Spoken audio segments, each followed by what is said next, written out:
Sa may Kalentong Street, dito sa may Mandaluyong City. Ayan, magkali-survey po tayo dito mga kabayan.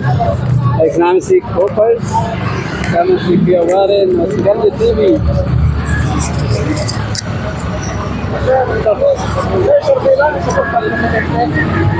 Sino ang napapusuan dito sa tatlong babae? Apat na lalaki. Duterte na. Duterte na isa. Yes, salamat sir. Sir, tanong lang sir, bakit napupuan niyo si Duterte? Sa mga palakad niya, gusto ko lang. Pabor kayo dun sa war on drugs, sir? Oo naman. Hindi naman tayo nag-control. Kaya pabor ako. Yung mga takot nun or mga ganito yung mga adik. Oo. Ganda yan, para malinis yung ano natin. Pilipinas. Oo. Salamat kayo. Ay, sige kuya. Sir. Ikaw sir. Ano ba, huwag na. Survey lang sa pagpapalimutin. Sino ang gusto Sino po dyan, sir, sa mga tatakbo? Survey lang naman eh. Dyan si Lini, si Sara, si Ontivero, si Tulfo, si Romulia, si Martin Romualdez, si Trillanes. Tulfo. Salamat sir. Dahil sa tabi ko.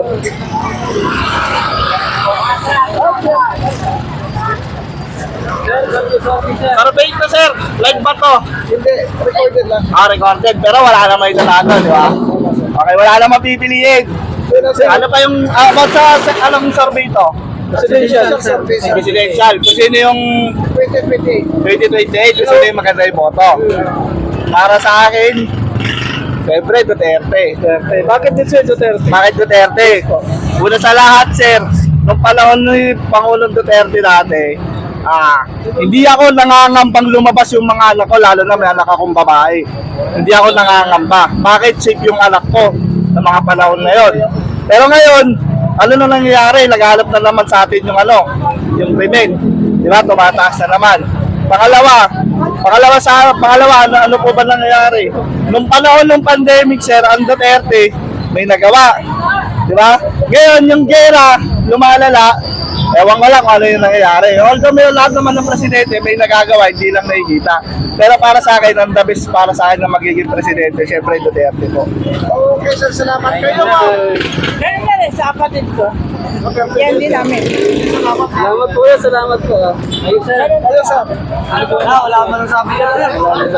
Ako, nabubuhay ako. Nakayaan pag eh. Okay, salamat. Doon tayo sa mga driver. Salamat kuya. Salamat. Ito at mo na. Ate, good morning. Survey lang sa pagkakapresidente. Sino ang napupusuan ko dyan sa tatlong babae? Ang pagkakalan natin. Sa akin ngayon, ang napupusuan ko, wala. Basta ibaba ang lahat ng presyo ng ngayon bilihin. Saka yung VAT, kailangan matanggal na yan. Salamat po.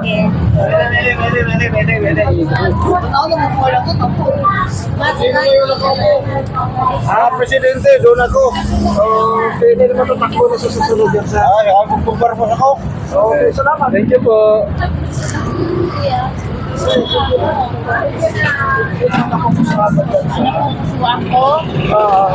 Ayan si John Vic Remulia. Bakit po rin? Sige, para laban. Okay, salamat. Thank you, rin, sir. Thank you, ma'am. Kaya, sabi lang sa pagka-presidente, sino po ang Ay, wala na tayo dito. Ha? Sabi lang sa pagka-presidente, sino po ang napupusuan dyan? Nandiyan si Lini, nandiyan si Sara. Parang wala naman ako magustuhan. Wala. Decided po si ate. Decided si Mo. Dito. Sino gusto niya sir? Ito siya nga. Ito. Duterte. Sir, bakit po, sir, Duterte? Mas mabait niya kay Isko. Yan ang tunay na kaibigan. Tunay na kaibigan. Dapat na kaibigan. Si Isko, hindi namin kaibigan. Thank you po. Salamat kuya. Tuloy na ito pa. Good morning, survey lang. Survey lang sa pagka-presidente. Survey lang. Oo, survey lang sa pagka-presidente. Sino po kayo boto mo dyan, ma'am, sa 2028? Doon na, si Lenny. Okay, salamat. Nanay, baka pwede. Ay, kayo. Lenny Robredo tayo. Lenny ako. Lene. Okay, salamat. Kayo, ma'am. Ayan. Ma'am, sorry lang. Kapag ka-presidente. Sino gusto mo dyan? Sa ngayon? Opo, sorry lang yan.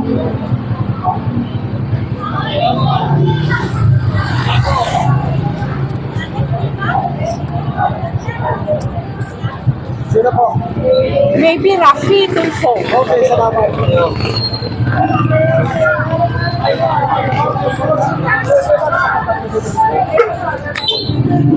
Sa pala ngayon?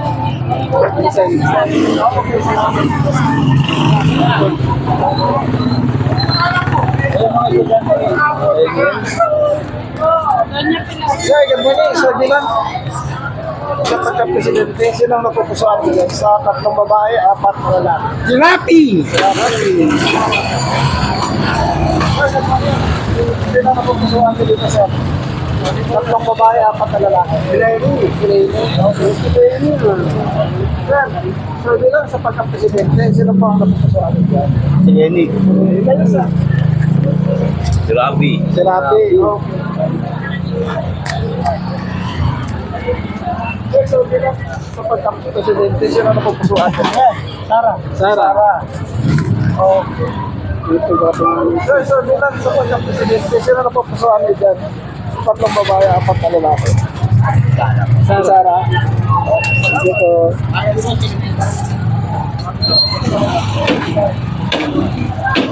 Mahaba to.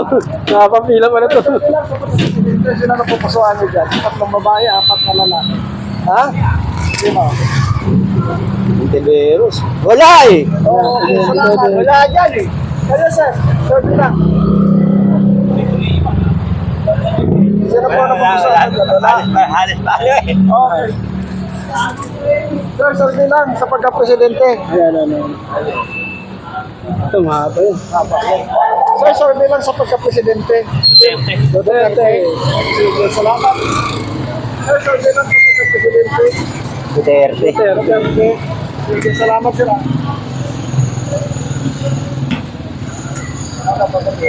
Mahaba to. Survey sir, survey. Survey para kanino? Pagka-presidente. Magka-presidente? Oh. Lahat yan tatakbong presidente. Potential. Potential. Oo. Balitan lahat. Wala kukunin dyan. Pare-pareho lang yan. Okay, Hindi, sir. joke lang. Sino gusto mo dyan, sir? Dapat ang presidente si Lenny. Ang vice, si Rafi Tulfo. Okay. Good. Salamat kaya. Yan ang choice ni Kuya. Hindi pa po umutante. Salamat. So, dito tayo sa unahan pa. Maraming mga tricycle driver. G. Calentong Street. Yan, Mandaluyong City. Pwede pa. G. Calentong. Kalentong ka? Calentong Street. Calentong nakalagay. Sir, good morning. Sir, bilang sir sa pagka-presidente po. Sino ang napipili nito, sir?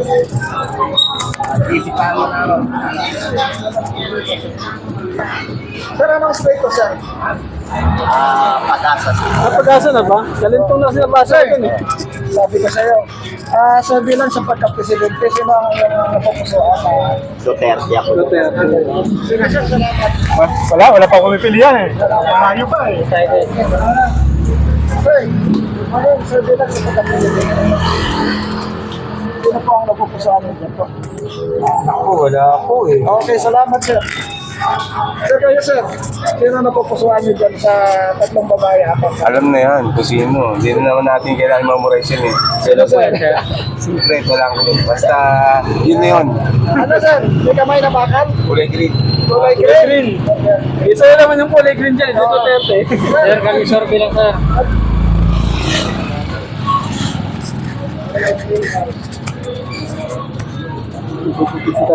Sir, good morning. Sir, bilang sa pagka-presidente, sino napupusuan niyo?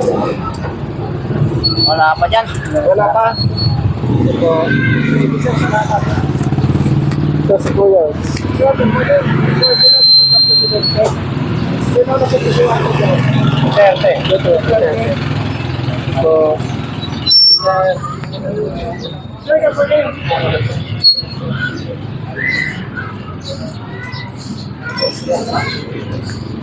Sir, ito bilang sir. Sino po yung Duterte. Duterte tayo.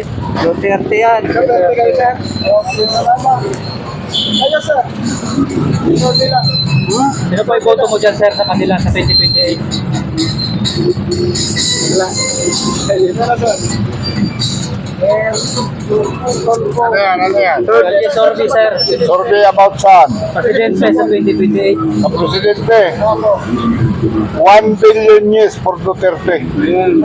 Bakit si Duterte? Eh kasi puro ang administrasyon ngayon wala ka makuha mabuti, puro palpak mga adik pang nagkalat ngayon sa kalsada. Okay, sir. Kaya kung ako tatanungin yung ano yun, yung war and drug ng ating Digong. Tatay Digong, dapat mabalik kung ako ang tatanungin ha. Masagasahan ang masagasahan yung adik. Yung mga adik lang naman ang galit dyan eh. Diba? Pero sa ngayon, wala akong katras-tras sa administrasyon ng Marcos. Nagamit lang si Sara eh. Kaya ano. Oh. Okay, Thank you Eh, sir. dito sa amin eh, almost Narinig ko na- 100%. Narinig ko na yan, billion years. Oh yes! Paninindigan ko yung including yung province namin ng Batangas. Sige, sir. Salamat, salamat. Thank you sir. Kayo, sir. sir. Duterte kami, ubusin niya magnanakaw. Kayo, sir. Ako, wala akong diyan. Wala ko nalaman dyan. Sir, Kalye Sorbi sir, pagka-presidente sa 2028. Kayo, sir. Sino pong suportahan mo dyan sir? Wala pa ako, hindi pa ako nakakapag-isip po. Okay, thank you. Kayo, sir. Go, Tay. Sino po yung boto mo dyan, Tay? Laban. Pag-asa na pala to. Dati.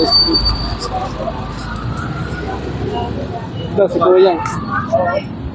Maganda na. Sir, Kalye Sorbi lang sir, pagka-presidente sa 2028. Sorry lang, sir. Sino po yung boto mo dyan sa kanila, sir? Boto ko? Duterte. Thank you. Ito. Sorry lang sa pagka-presidente. BBM ako. BBM. Pero tapos na yung termino niya, sir, 2028. Prime Minister yun. Prime Minister. Okay po. Thank you, sir.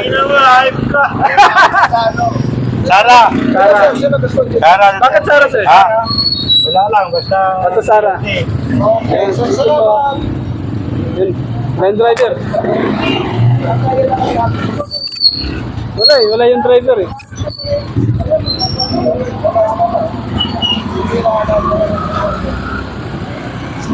No, shortcut na yun dun. So yan, kita nyo naman po yung ating mga kabayan dito, mga taxi, tricycle driver. Grabe, Duterte. So, balik tayo dun sa baba. Kami Kalintong. Ito, sa ito pala, pag-asa na pala to. Oo, yun pala sa ano doon. Kalintong Street. Kalintong yung pagano. Oo, ito pag-asa. Okay.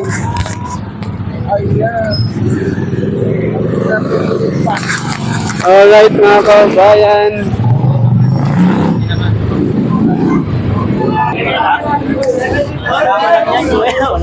Minor pa po ako. Minor pa sila po tayo.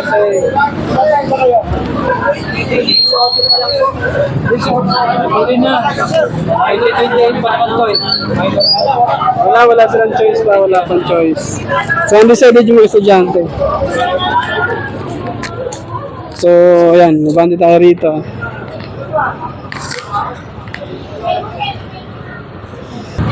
Continue tayo rito.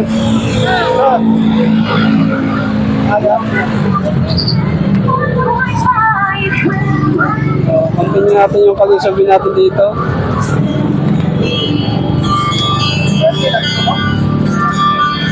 Ayaw. Wala na. Alright. Pwede kayo.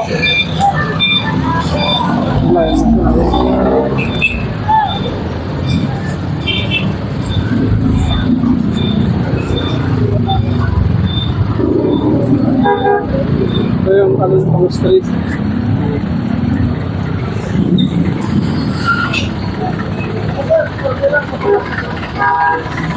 Wala, decided. Kuya. So, diretso lang tayo mga kapwa. Don Bosco Mandaluyong.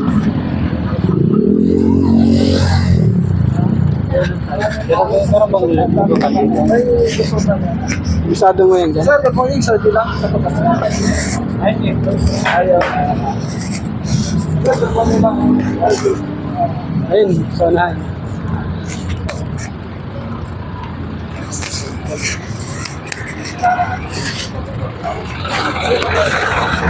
Ano yung kanina?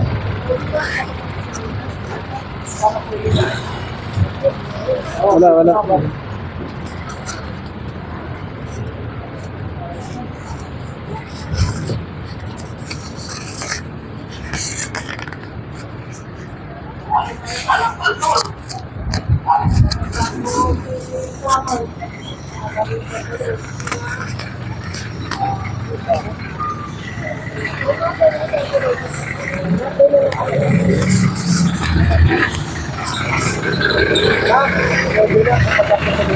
Hindi ako may sakit. Sir, sorry lang sa pagkakasama.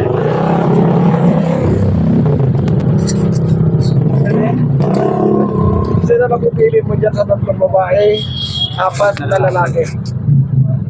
Lenny, Robredo. Sige, Salamat. Sige po.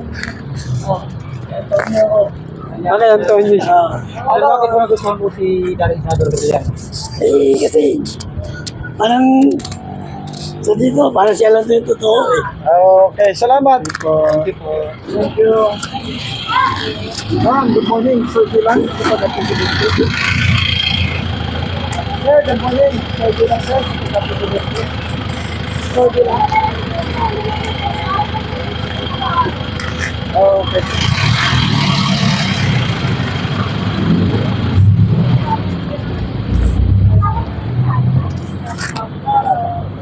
Ben. Hi, good morning. Sir Dylan, sa pagka-presidente. Sino ang nagustuhan mo dyan sa 3 babae, 4 na lalaki? Sa ngayon, wala pa. Hindi pa ako Okay, ano eh. salamat na. Salamat po.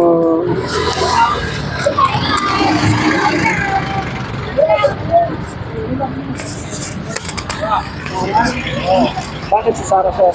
Ulig Sara to. Correct. Oo. Ayun. Sige, sir. Salamat po.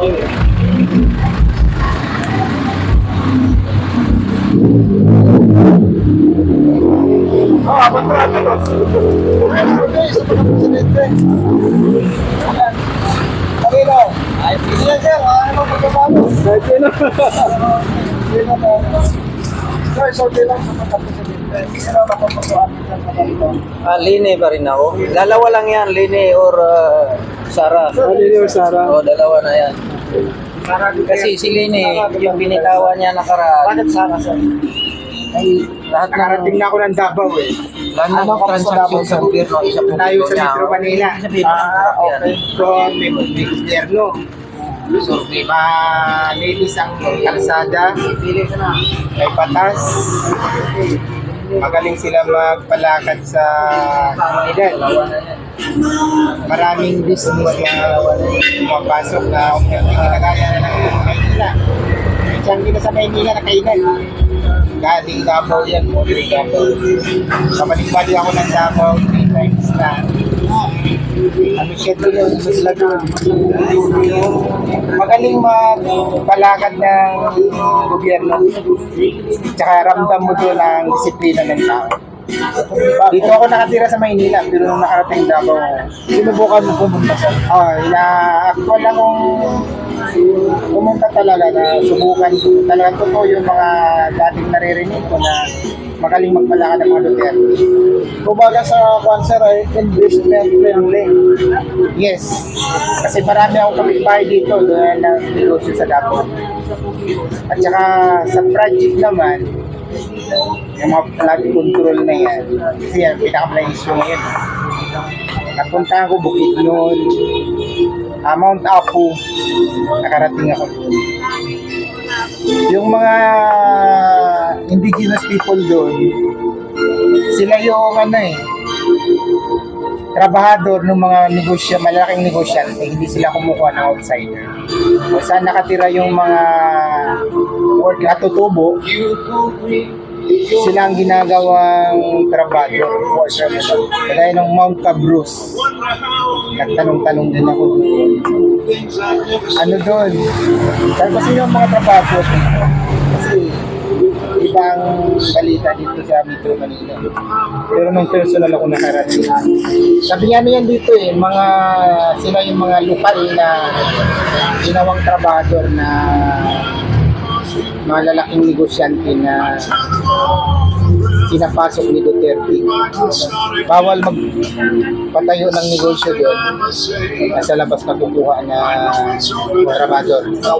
Yes. Binibigyan nila ng trabaho yung mga lokal. Lokal mismo. So, kabisado yung terrain. Yes, kabisado doon. At saka una-unang gustuhan ko doon, may price control sila. Hindi ka basta murang bilihin. Mapagulay hanggang sa bigas, isda. Meron silang